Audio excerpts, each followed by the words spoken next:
Escuchábamos de Carlos Gardel, me quedó con una distorsión ahí, me acabo de dar cuenta, por eso quizás no se escuchó tan claro, pero bueno, era el tango A mi madre, reflejando justamente la imagen de aquel malevo del tango que por más fuerte y poderoso que se sentía, como contamos la semana pasada, se siente muy dependiente de su madre. Pero vamos hoy al tema que nos atañe, que es el tema de los pecados. Señor, señora, usted en su casa es un reverendo pecador. Así que vamos a ir conociendo estos pecados y los vamos a analizar también, como es nuestra costumbre, desde un ámbito un poquito más profundo. Son 7. Los 7 vicios o defectos principales del hombre. Sepa usted que tiene defectos que hay que corregir, son estos. Desde la Edad Media, como son estos mismos: lujuria, ira, orgullo, envidia, codicia, pereza y gula. Y ya aparecían citados de una u otra forma en textos y enseñanzas mucho más antiguas, como por ejemplo en el Bhagavad Gita de los hindúes, o también en el Antiguo Testamento. Por ejemplo, si usted quiere revisar en su Biblia, en Gálatas 5, del 19 al 21, dice: y manifiestas son las obras de la carne, que son el adulterio, sí señor, fornicación, inmundicia, usted que no se baña, lascivia, ¿no? Idolatría, hechicerías, enemistades, pleitos, celos, iras, contiendas, disensiones, herejías, envidias, homicidios, borracheras, orgías y cosas semejantes a estas. Eso dice Gálatas capítulo 5 del 19 al 21. Si usted lee este texto otra vez, se va a dar cuenta que si usted quita todo esto de la existencia, la pregunta del siglo es: ¿qué le queda? Usted quita la idolatría, la lascivia, la fornicación, las orgías, la borrachera, y dice, y cosas semejantes a estas. O sea que le deja abierta la puerta como diciéndole, vamos a prohibir todo. Así que usted imagina una vida sin ninguna de estas cosas. ¿Qué sería? Ya los puritanos lo intentaron, aquellos que fueron uno de los primeros pioneros que fueron a Norteamérica, a poblar Norteamérica, huyendo de Europa porque la consideraban corrupta. Bueno, los puritanos, como por ejemplo los hermanos de Plymouth, o Plymouth, que entre ellos dio como origen al famoso anticristo Aleister Crowley, del que hemos hablado en un programa anterior, justamente como rechazo o como contraparte a tanta pureza. Ellos abogaban por cumplir a rajatabla todo esto. Así que imagínese lo que era vivir entre los puritanos. Era lo más aburrido que usted se puede imaginar. Una vida donde no hay nada. Usted no puede hacer nada. ¿Qué hace? ¿Va al bar? No, no hay bar. ¿Mira a la vecina? No, no puede mirar a la vecina. Pues si mira a la vecina, no sé, le arrancan los ojos, le cortan las manos. Tampoco existe la masturbación. No puede. Hechicerías. Usted quiere encender una velita, nada. Una cintita roja en la muñeca, ponérsela para la suerte, tampoco. ¿Qué hace? No puede tener estatuas porque son como una idolatría. Resulta que ciertos libros no los puede leer entonces tampoco porque le facilitan caer en pecado. Se vuelve la vida una especie de sequedad absoluta. Y eso es lo que vamos a investigar. Vamos a ver estos pecados capitales, si uno los cumple, es decir, si peca, ¿qué pasa? Y si uno cumple las virtudes capitales, que son la contraparte, ¿qué pasa? Vamos a ver cuál va a ser o cuál sería el mejor modo de enfocar la vida. Si pecar redondamente o usar el paliativo de las virtudes capitales, o quizá encontrar un medio. Vamos a ver eso. Dice, aunque los pecados capitales eran listados como 8 por algunos autores del primer cristianismo, entre ellos estaba Evagrio Póntico, estaba San Casiano el rumano también, Finalmente fueron oficializados en el siglo VI con el número 7 por Gregorio Magno, y así serían recogidos por Dante Alighieri en la famosa Divina Comedia en los inicios del siglo XIV. Usted sabe que de Dante Alighieri nos viene no solamente todo este asunto de los pecados, sino también cómo es el infierno, porque no hay una descripción del infierno en la Biblia. A usted no le cuentan que, no sé, que hay, más allá de que hay fuego y azufre y cosas así, no hay un detalle. Uno quiere saber, pero bueno, si peco, yo quiero saber qué me pasa. No me interesa que me digan, hay fuego y azufre. Quizás es una fogata que la encienden en una parte del infierno y a mí no me afecta, con lo cual me daría igual ir al infierno. Ahora, si me dicen que me van a meter en una cazuela grande y me van a cocer en aceite, y va a venir un tipo todo colorado y con cuernos y un tridente y me va a sumergir cada vez que quiero asomar la cabeza, ya es otra cosa. Entonces, la gente pedía, decía a la iglesia, queremos una descripción del infierno, queremos saber exactamente qué nos va a pasar, qué es esto de esa vaguedad de fuego y azufre. Entonces vino Dante e hizo una explicación muy pormenorizada y la gente quedó satisfecha, sabiendo exactamente si hacía qué cosa, qué le iba a pasar. Es como si usted, por ejemplo, preguntara qué pasa si robo una manzana en la frutería. Y le dicen, ah, bueno, vas a la cárcel. Sí, pero a la cárcel ¿cuánto? ¿Voy un día? ¿Voy un año? ¿Me privan de qué? ¿Tendré acceso a, no sé, a salir al aire libre o no? ¿Cómo serán mis compañeros? ¿Se aprovecharán de mí porque serán muy retorcidos o serán compañeros amables? ¿En cuánto tiempo saldré? ¿De qué manera puedo salir? Bueno, todo eso era lo que la gente pedía.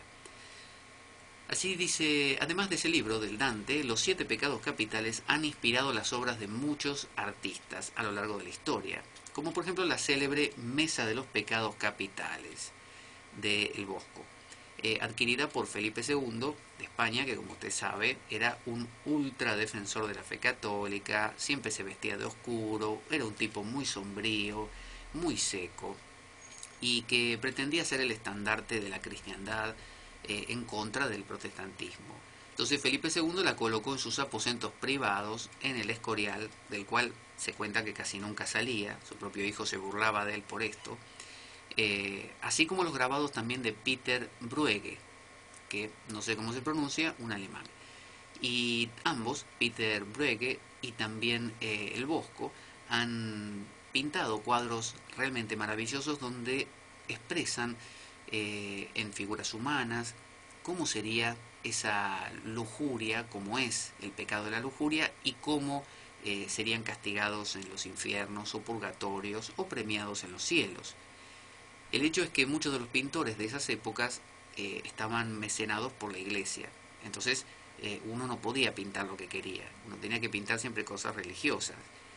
Y si uno quería pintar algo medio subido de tono porque, digamos, después era más agradable contemplar un cuadro, no sé, de gente retosando ahí y disfrutando de la vida, que uno donde la gente estaba vestida hasta el cuello con ropa y además tenía sombrero, o sea que no se le veían ni los ojos, en lugar de eso uno se veía obligado a representar todo religioso. Pero bueno, la única vía que tenían estos pintores era pintar escenas de pecado, con la excusa de que, bueno, esto es religioso también, es para encauzar a la gente, para amedrentar a algunos.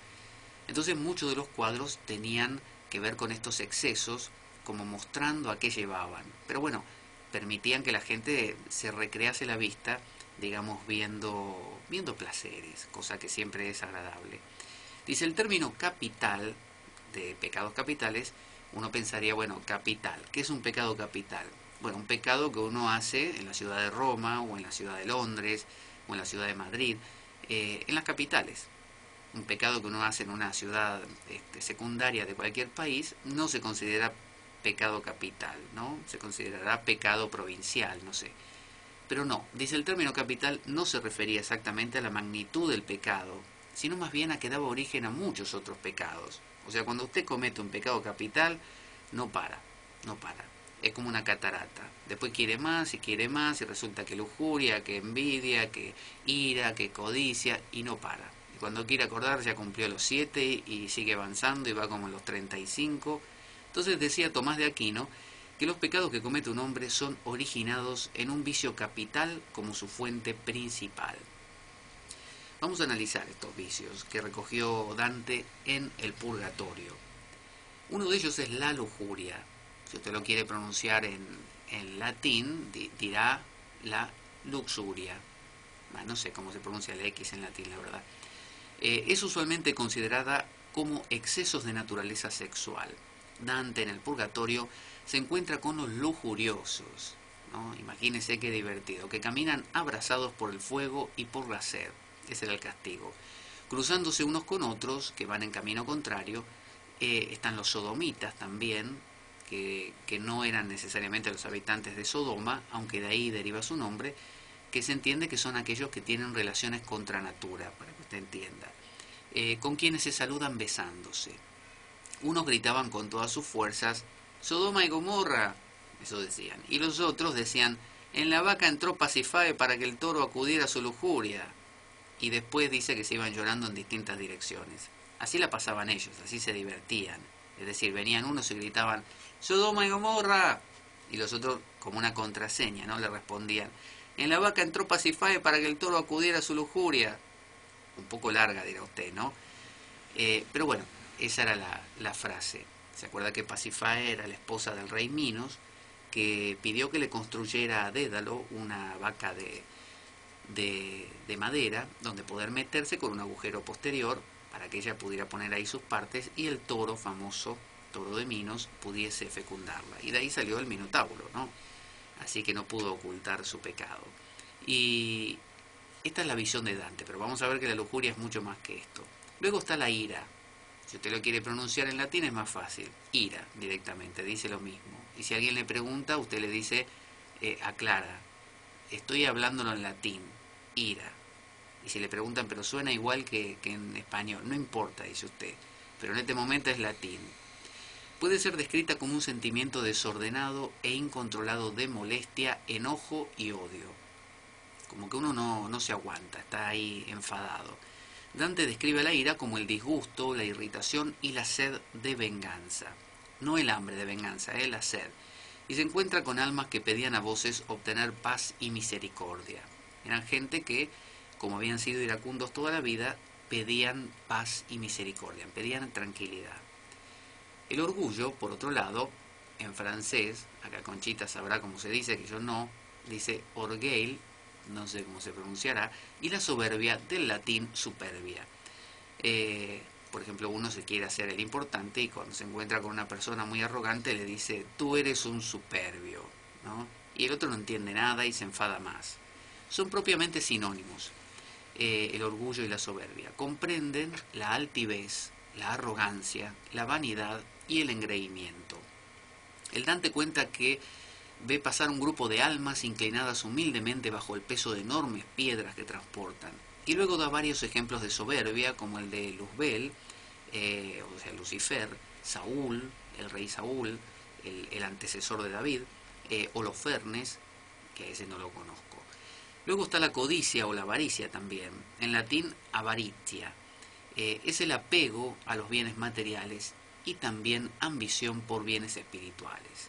En el Purgatorio Dante se encuentra con el Papa Adriano V, atado de pies y manos y extendido en el suelo boca abajo, pues la avaricia le hizo tener los ojos fijos en las cosas terrenales y no miraba nunca hacia arriba el tipo, siempre estaba mirando para abajo. Por ejemplo, él no se enteraba si llovía, solamente se daba cuenta que empezaba a llover porque se le mojaba la nuca, porque él miraba todo el tiempo hacia abajo. O si, no sé, pasaba un avión, un pájaro, lo que fuera, él no se enteraba de nada.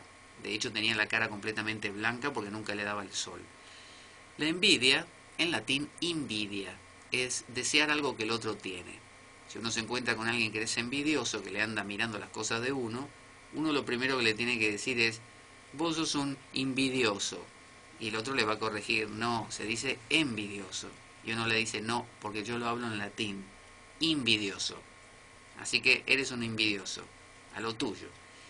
Entonces dice, es desear algo que el otro tiene, sentirse mal por el bien de los otros, y hasta desear el mal al prójimo y sentirse bien con el mal ajeno.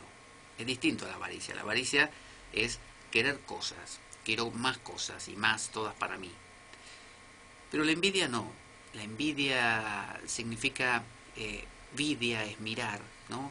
Y, y mirar con mal, ¿no? Es mirar con daño, con saña. Es decir, no solo le miro lo que el otro tiene para quedármelo yo, sino que además le deseo el mal. Yo quiero que el otro se hunda. Hubo una encuesta que se hizo en Estados Unidos donde le ofrecían a la gente dos opciones. Una era darle 50 dólares a todas las personas y a esta persona en particular 100. Y la otra opción era darles a todos, ¿cómo era? Todos 100 o algo así, bueno, ya me perdí. Implicaban dos opciones. En la primera ganaba mucho más esta persona que todas las demás y en la segunda ganaban todos. Todos tenían. Ah, ya me acordé. La segunda opción era que le dieran a todos 100. No, a todos 200. Qué lío que me hice. A todos 200. Es decir, ganaba más que en la primera opción la persona. En la primera le ofrecían... Vamos a empezar de nuevo. Empecemos de nuevo. Borremos. Vamos. Primera opción. Me dan a mí 50 dólares y 100 dólares, perdón, y a todos los demás 50. ¿Se entiende? Yo recibo más que los demás, el doble. En la segunda opción, todos ganamos 200, supóngase. Es decir, yo voy a ganar más de lo que ganaba originalmente, pero voy a estar ganando lo mismo que todos. En la primera opción gano menos, gano 100 solamente, pero gano más que los demás, que ganan 50. ¿Usted sabe qué decidió la mayoría de la gente? Ganar 100 en lugar de 200, porque al ganar 100 hacía una diferencia y los demás acababan ganando menos. Entonces, fíjese, en eso se basa la envidia. A veces prefiero perder yo si quedo por esto en mejor posición con respecto a los demás. Es decir, me importa más hundir al otro y estar yo por encima de él que ganar más yo. No me importa tanto estar bien yo como hundir al otro. Eso es la envidia. Entonces, en el purgatorio de Dante, el castigo para los envidiosos era el de llevar cerrados sus ojos y cosidos con alambre, para que no vieran la luz, porque habían recibido el placer al ver a los otros sufrir. Como diciendo, ya que te gustó tanto andar mirando a los demás, ahora te cosemos los ojos con alambre. Dice que iban como ciegos, apoyados el uno en el otro y llorando con tantas lágrimas que bañaban con ellas sus mejillas. La pereza, en latín se llama asidia, se define en sentido propio como una tristeza de ánimo, que aparta a la persona de las obligaciones espirituales y en un sentido más amplio se corresponde con cualquier desidia, indolencia y negligencia. El Dante se encuentra con almas que caminaban deprisa y con un fervor ardiente para compensar la negligencia y la tardanza que por tibieza les impidió hacer el bien. La pereza es no solamente echarse a dormir. La pereza se plantea dentro de los pecados capitales como no participar, no involucrarse, no iniciar cosas, no hacerse cargo, no tomar responsabilidades, es decir, preferir, como la ley del menor esfuerzo, abstenerse. Y en esa abstención ni siquiera ayudar a los demás, por ejemplo. Luego está la gula, en latín se dice igualmente gula, y en la actualidad se identifica con la glotonería, el consumo excesivo de comida, bebida. En cambio, en el pasado dice cualquier forma de exceso podía caer bajo la definición de este pecado. De esta manera, la dependencia o adicción a algo, el abuso de sustancias, por ejemplo, pueden ser vistos como gula. En la región de la gula del purgatorio, el Dante se encuentra con una turba de espíritus con los ojos hundidos y la faz tan demacrada que a través de la piel se les notaba la forma de los huesos. Los penitentes eran excitados por el deseo de comer y beber ante un oloroso manzano y una fuente de aguas cristalinas, pero no se les permitía alcanzarlos y debían sufrir y purgarse por medio del hambre y la sed. Así los torturaban. Entonces, así vivía Dante, o mostraba Dante, cómo esta gente después sufría el resultado de haber disfrutado sobre la tierra de alguno de los 7 pecados capitales. Entonces uno dice, ¿de dónde salió esta cosa de los 7 pecados? Y en la Biblia no habla nunca de 7 pecados, nunca dice son 7. En la Biblia dice que uno puede pecar, qué sé yo, la adúltera era una pecadora y cosas así, pero nunca dice son 7 y nada más, o son estos y no otros. El origen se remonta al siglo IV, cuando el asceta, como le contaba Evagrio Póntico, también conocido como el solitario. Evagrio Póntico era un tipo muy huraño. Usted lo quería encontrar y nunca lo podía ver en la calle ni nada. Y si preguntaba siempre le decían, no, se quedó en la casa, dice, no sale. Entonces Evagrio Póntico, tipo muy de su casa, fijó en 8 las principales pasiones humanas pecaminosas: la ira, la soberbia, la vanidad, la envidia, la avaricia, la cobardía también, fíjese, la gula y la lujuria. Pero un siglo más tarde el sacerdote rumano Juan Casiano redujo la lista a los 7 ítems que conocemos. Puso lujuria, gula, avaricia, pereza, ira, envidia y soberbia. Y después vino el Papa San Gregorio entre el 540 y el 604 de nuestra era, que dijo: yo también tengo que hacer un cambio acá, no puede ser que todos le anden modificando el número y yo no. Y él lo que hizo fue oficializarlos definitivamente, con el orden que aparece un poco más arriba, el que citamos. El orden empleado también fue el mismo que empleó Dante en su Divina Comedia. Santo Tomás de Aquino, según Santo Tomás de Aquino, el calificativo capital no alude a la gravedad, sino a que de ellos emanan todos los demás que uno puede imaginarse. O sea que con esto uno se entretiene a lo grande, porque uno dice, bueno, pecado, no sé, de lujuria, ese es el capital, pero si usted se mete con la lujuria, después empieza a haber una ramificación infinita. Entonces uno está pecando siempre, siempre. Y eso hace que la vida sea entretenida, porque imagínese que usted no incurriese nunca en ninguna falta, nunca metiese la pata, nunca nada, y la vida estaría todo bien, no tendría gracia, no habría altibajos. Uno necesita también, entre otras cosas, de la culpa, necesita del arrepentimiento, necesita de una especie de meter la pata, necesita de saber que está en falta y que tiene que hacer un trabajo para modificarse, para cambiarse. A uno le gusta que le digan que uno está mal, para saber que tiene que cambiar hacia lo bien. Si a uno le dijera, no, perfecto, estás perfecto, todo bien, pero no ven, doctor, usted no ve nada raro en mí, nada, usted está 10 puntos. Pero mire que tengo, no, ya lo revisé.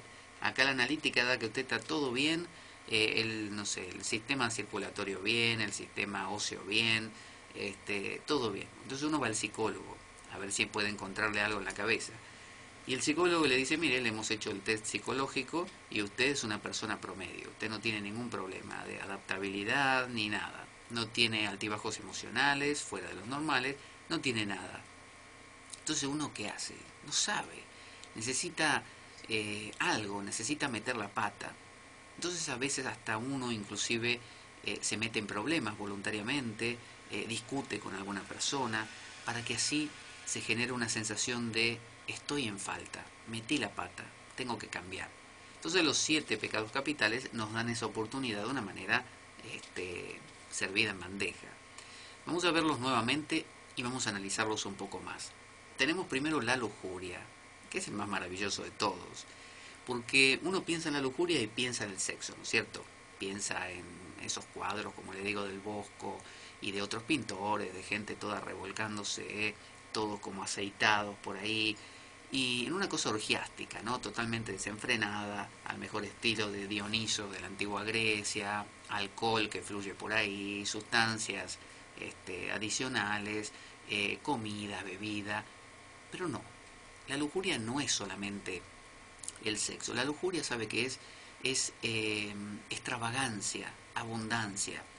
¿Vio la palabra luxación? Cuando uno se luxa una articulación, no sé, tengo una luxación en el hombro. Bueno, los antiguos luchadores de Grecia, cuando peleaban entre sí, peleaban y a veces ganaba uno, a veces ganaba el otro. Y en algunas ocasiones, por un exceso de celo, por un exceso de poner ahí toda la energía y de intentar ganar al contrincante, a veces alguno salía con un hombro dislocado, por ejemplo, y la pelea se detenía y bueno, habría un ganador, pero ese quedaba con el hombro dislocado. Eso se consideraba una lujuria, se consideraba un exceso. Entonces, usted puede comer hasta lo normal, pero después puede comer en exceso. Usted puede maquillarse, pero puede maquillarse en exceso. Usted puede tener, no sé, el coche que necesita para ir a trabajar bueno, un poquito arreglado para que le guste, esté a su gusto, pero también puede usted, no sé, tunearlo, como se dice a los coches, y dejarlo de una manera excesivamente preparado o decorado. Es decir, usted puede volver más barroca la realidad de lo que es, más barroco su mundo. Usted puede no contentarse con lo que tiene, sino agregarle más. Usted puede decorar su casa y decir, bueno, ya le puse los cuadros en las paredes, no sé, pinté de los colores que me gustaban, pero quiero más. Y ahora voy a comprar esta otra cosa que la voy a ubicar aquí, voy a poner esto además acá. Es decir, uno siempre busca un poco más. Es ese ansia de alcanzar un algo más. Eso es la lujuria. Por eso en el mundo del budismo se relaciona mucho con el ámbito a veces de los dioses, que tienen esta característica de hacer todo a lo grande, de ser maravillosos. Veo como esa gente hollywoodense que vive en ese mundo del jet set, como se dice, ese mundo de los famosos, ese mundo de esa gente que siempre hace lo mismo que usted, pero a lo grande. Si usted come, ellos comen cosas que valen lo mismo que usted ganaría en un año. O si ellos, si usted, no sé, camina por la calle, ellos caminan pero vestidos con un traje Armani o con un vestido o con un reloj que cuesta muchísimo dinero, que necesitan 4 guardaespaldas para que no los asalten. Es decir, eso es la lujuria. Es como un exceso, agregarle cantidad de cosas que usted realmente no necesita.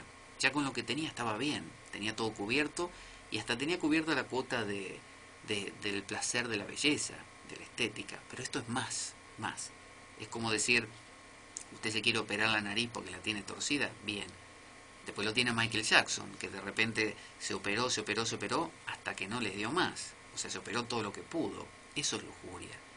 Entonces, ese ansia de más, es una especie de desesperación por, por mostrar, no tanto por mostrar, sino por alcanzar grados de refinamiento cada vez mayores, no contentándose con lo que se tiene. Eso es la lujuria. Porque también, bueno, se relaciona con lo sexual en lo tradicional. Entonces dice, debido a su intrínseca relación con la naturaleza sexual, la lujuria en su máximo grado puede llevar a compulsiones sexuales o psicológicas, transgresiones, incluyendo la adicción al sexo, al adulterio y a la violación. Pero desvinculémoslo de solamente lo sexual. La lujuria es vivir lujuriosamente, vivir no contentándose con tener lo que se tiene, pero no como el avaro que solamente acumula. Porque se acumula, digamos, para guardar y nada más. Y quizás vive de la manera más austera y más seca, pero tiene $1.000.000 abajo del colchón. Eso no es la lujuria. La lujuria es disfrutar de lo que se tiene, es vivirlo. Y se hace evidente, obviamente, los demás se enteran, porque uno no puede operarse el rostro y tener un traje Armani o un reloj Rolex de miles de dólares en la muñeca y que nadie se entere. Entonces la lujuria es evidente al mismo tiempo. Luego tenemos también la gula, que se relaciona con la lujuria. Dice la gula, del latín gula, no sé para qué ponen si es lo mismo, se identifica con la glotonería, el consumo excesivo de comida y bebida. En cambio, en el pasado, cualquier forma de exceso podía caer bajo la definición de este pecado, marcado por el consumo excesivo de manera irracional o innecesaria. La gula también incluye ciertas formas de comportamiento destructivo. De esta manera, el abuso de sustancias,